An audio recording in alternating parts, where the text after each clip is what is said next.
What are the top condiments we as diabetics get to now use to season our foods, yet keep our blood sugars low and controlled? Does salt really impact our blood pressure? Under what circumstances can and should we actually increase our salt intake, thus expanding both our selection and variety of condiments we get to enjoy? Just because we are diabetic does not mean we have to eat bland and tasteless meals. Life is food. It should always be pleasurable and fun to eat. Welcome to the Resilient Diabetic. This is the channel we turn ordinary, struggling diabetics into extraordinary, well-controlled diabetics. If you are new to this channel, I welcome you. My name is Sampat. Don't forget to subscribe and hit that gray notification bell. That way, you'll be alerted when new life-changing episodes have been published. And if you learned something new today, please smash that like button for me. As with all my videos, this should not be considered personal medical advice. This is my interpretation of the latest research. If you want medical advice, please always consult your physician. As a diabetic, how do you season your food? Some love their food drenched in hot sauce, sriracha, or even chutney, if you know what that is. Others may use ketchup on everything, but regardless whether you like your food spicy or sweet or tangy, it seems that everyone has their go-to condiments. What has me amazed is that if not all the information available for diabetics is for those who follow the standard ADA guide, thus are still eating a high carbohydrate diet. And if you're subscribing or following me, then you already know that changes the playbook. That high carb diet will continually complicate health problems, which will lead to a narrower selection of condiments that you get to use. In the episode Diabetes and Blood Pressure, which I will put in the description box below if you missed it, we discussed the direct role insulin has on blood pressure. When you have switched to a higher protein diet to protect the most important asset you have as a diabetic, your muscle mass, and you're on a low carb intake, you will produce far less insulin.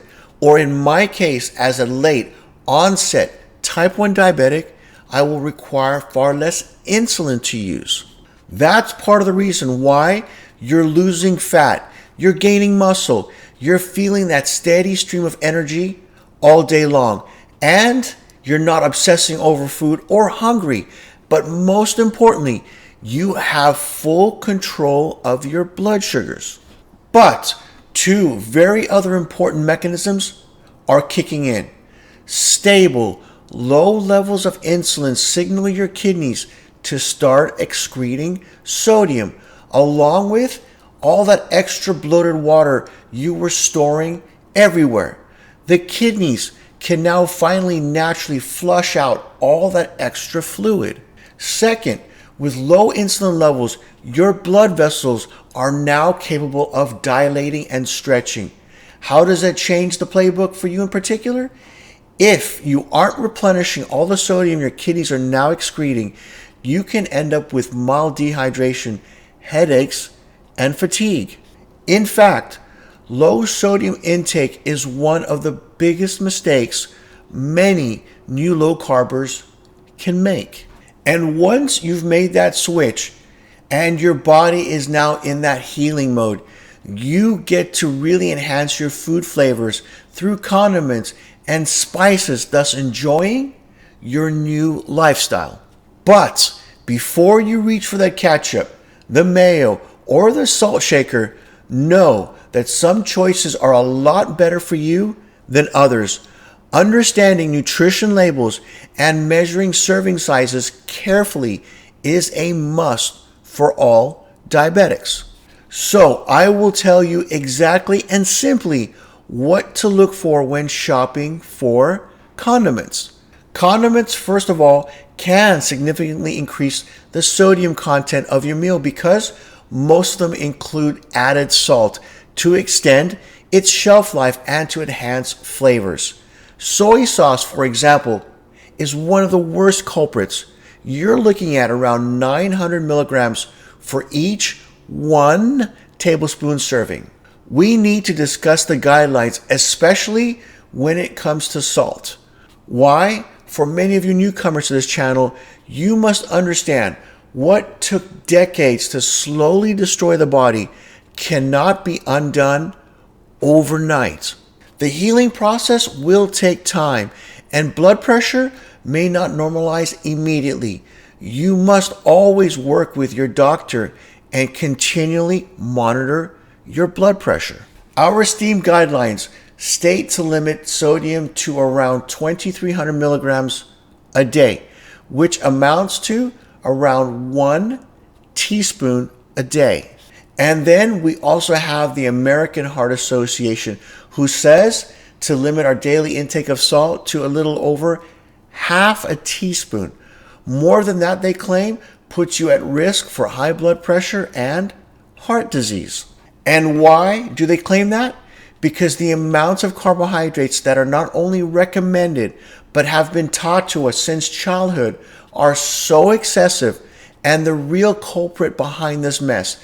The body has no other choice to store sodium, creating this severe imbalance within the body.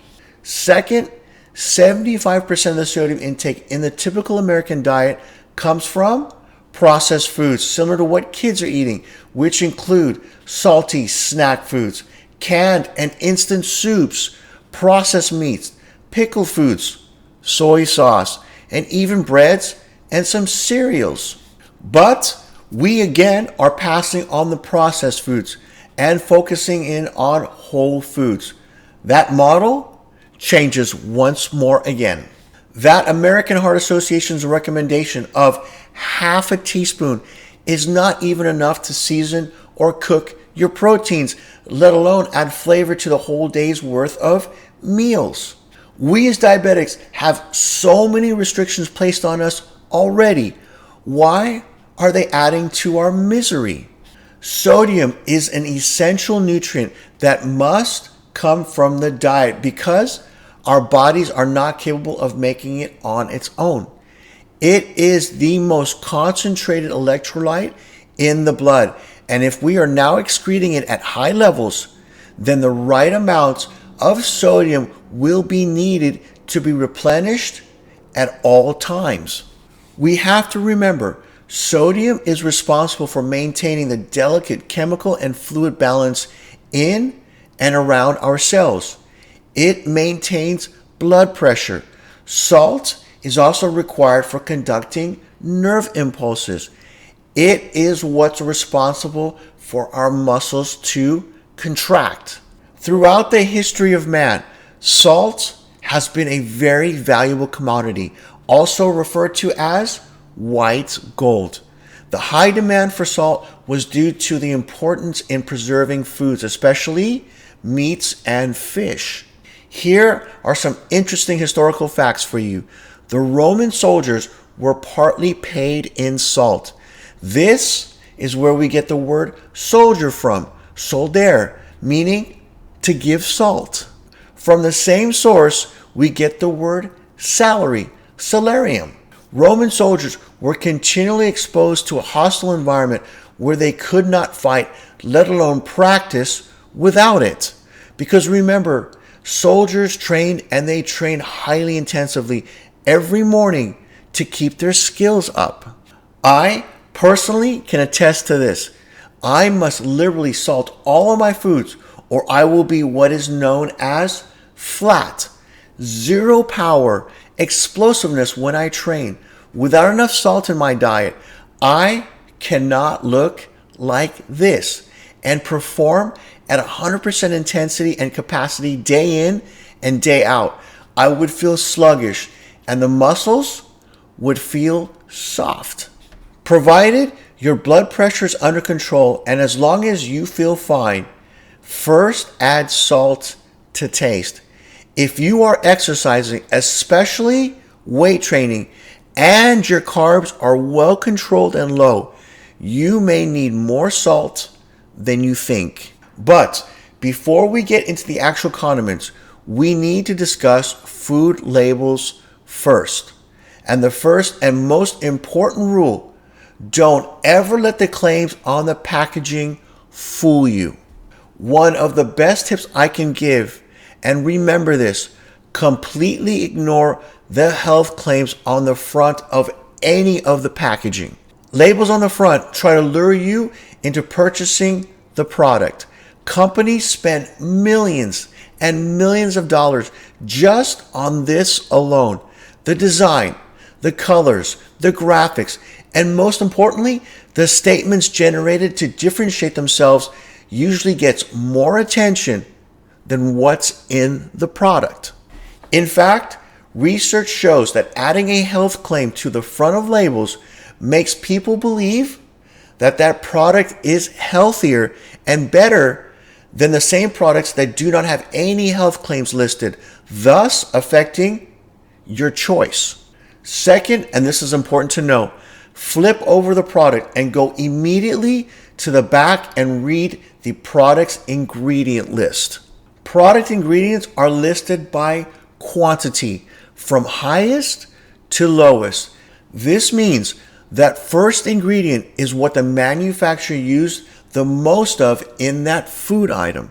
A good rule of thumb is to scan the first three ingredients as they make up the biggest part of what you're eating. If the first set of ingredients includes a type of sugar, grain, hydrogenated oils, or vegetable oils, you can assume that that product or condiment is completely unhealthy. Throw it out, period, end of story. Instead, try choosing items that have whole foods listed as the first three ingredients.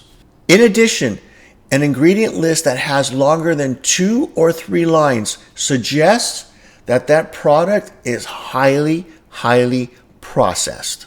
Just like foods, there are healthier versions of condiments and unhealthy versions.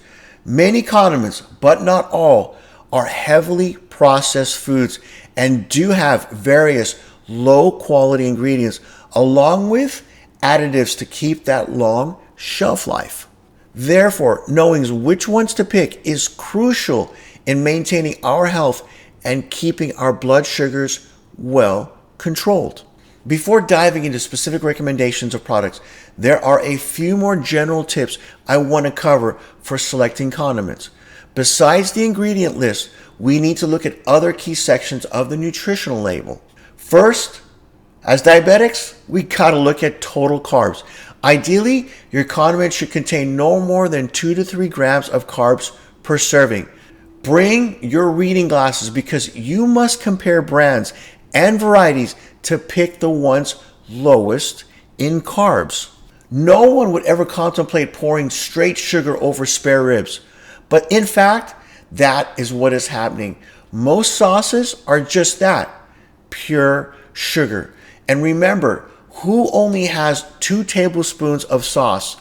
No one. Yet that is the serving size indicated on most packaging.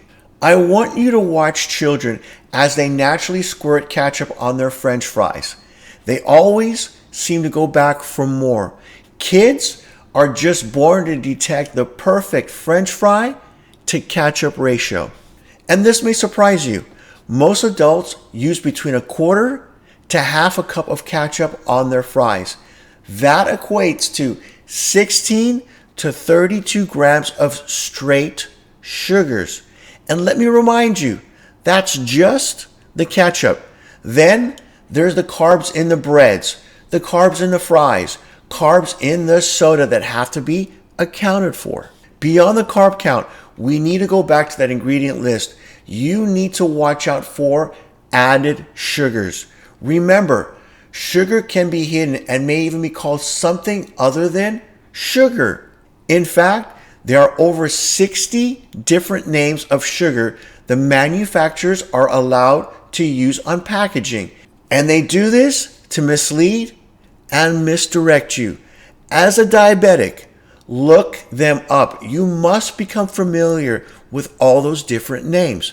But for now, some keywords to avoid include evaporated cane juice, high fructose corn syrup solids, honey, malt syrup, molasses, sucrose, and dextrose. Don't ever get fooled when they use the word all natural, as in natural or pure, in front of the sugar, like natural honey or even agave. Some of our beloved condiments do also contain fats. In an ideal world, we would avoid all processed fats and stick only to the healthy fats like olive oil, macadamia, avocado oil, and yes, good old plain butter. This means always avoid margarine, corn, peanut, all vegetable and soybean oils. When it comes to many of our condiments, listen to me on this. The default oil is the one that is the worst of them all, soybean oil. These are all processed and pro-inflammatory fats because remember, these processed man-made fats are highly inflammatory, meaning they will simply inhibit insulin sensitivity and make your health worse. Now we get to talk about some of the top condiments in all of our refrigerators. Mayonnaise. Mayo is naturally carb-free or very, very low in carbs. Most will also contain some added sugar and other ingredients, but due to the high fat content, it is still a very low carb food. I would suggest looking for real, full fat options and additionally look for organic types made from olive oil that contain the lowest amounts of sugar and overall ingredients. The shorter the list, the better. Mustard. Regular yellow mustard is carb free and one of my personal favorites. The exception, honey mustard, which, as the name implies, is sweetened with honey. Not only do I use yellow mustard on a daily basis, but it is the one condiment I use as much as I want without impacting my blood sugars at all. On to ketchup. And okay, I have a confession to make. In my house, ketchup is life. It is one of my guilty pleasures when I do eat. Ketchup is often considered the bad boy condiment for those of us with diabetes. This is partly because of all the hidden sugars and salt. But if you totally love ketchup like I do, you don't have to totally deprive yourself. Just use a little control when pouring it. While ketchup contains sugar and salt, we can look to the bright side. It does have a potential health benefit. Ketchup contains the powerful antioxidant lycopene, which gives fruits and vegetables its natural red colors. But this is where things get a little tricky. Traditional ketchup is loaded with added sugars, so you need to read labels very carefully. There should be no reason sugars, especially high fructose corn syrup, should be listed first on that ingredient list. If it is, throw it in the garbage can. There are healthier options available. Look through what is available and scan the list for tomatoes to be first on that list. The downside, those with natural ingredients will tend to be a bit more expensive. The one I can never win with when it comes to my blood sugars, drum roll please, barbecue sauce. Barbecue sauce is notorious for being sweet, sticky, and full of sugar. You'll need to read labels carefully and get a little creative when it comes to your selections. I simply just pass on all foods with barbecue sauce on it. It never ever works out well for me, and that goes for teriyaki sauce too. Let's talk about a win-win for diabetics. Vinegar. This condiment is low in calories and carbohydrates with no salt or fat content. With a wide variety of vinegars available, you can experiment and find the right flavors for the meals you enjoy the most. And the new player on the block that has taken over the country? Sriracha. If you flip that red bottle over and take a look at the nutritional label, you'll find chili, sugar, and salt are the most prevalent ingredients on the bottle. In fact, Sriracha contains 1 gram of sugar and 100 milligrams of sodium per teaspoon. To put that into perspective for you, ketchup does roughly contain about the same amounts of sugar, but half the sodium of Sriracha. What about hot sauces that are typically made from various types of chili peppers? This is the other win-win for diabetics. I use Tapatio as my hot sauce, and I don't need much. 1 teaspoon has 0 calories and no carbs per serving. I will set up a playlist for you with more videos specifically on what can make or break a diabetic when it comes to optimal health. It will cover foods from bacon to breads and everything in between. If you're on your desktop or laptop, I want you to use your mouse to click this upcoming box. If you're on your mobile device, tap that with your fingers. The first is the link to subscribe to this all-important channel. The second is the link to the playlist on foods. So have a great and productive day, and we'll see you soon with another new episode, which are generally released weekly. Bye for now.